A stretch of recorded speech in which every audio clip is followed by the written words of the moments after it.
আজকে কুম্ভের পাবন পর্ব চলছে, তার মধ্যে গুপ্ত নবরাত্রি চলছে।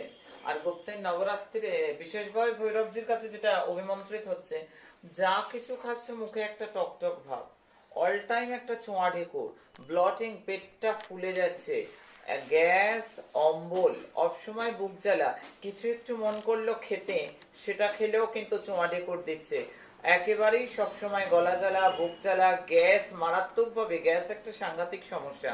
তার জন্য আমি বারবার করে বলি, মা রূপময়ী অ্যাসিকিলা এই ভৈরব ভগবানের কাছে, তারা সিদ্ধেশ্বরী মহারানীজির কাছে এতক্ষণ মধ্যপুত হচ্ছে কুম্ভের পাবন পর্বে। একে কুম্ভ চলছে, গুপ্ত নবরাত্রি চলছে। এটা মারাত্মকভাবে কোনো টাকা কোনো পয়সা লাগে না। জয় তোমার রূপময়ী কিছু বিক্রি করতে আসে না। আমি পাতানো নই, বানানো নেই, আমি তোমাদের নিজের মা।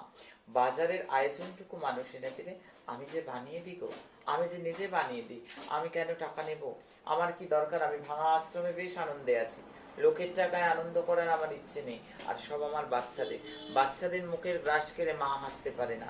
তাই বারবার করে বলি, অ্যাসিকিলার, মা রূপময়ী অ্যাসিকিলার, এটা অত্যন্ত গুরুত্বপূর্ণ, প্রত্যেকের ঘরে থাকা আবশ্যক। জয় মা।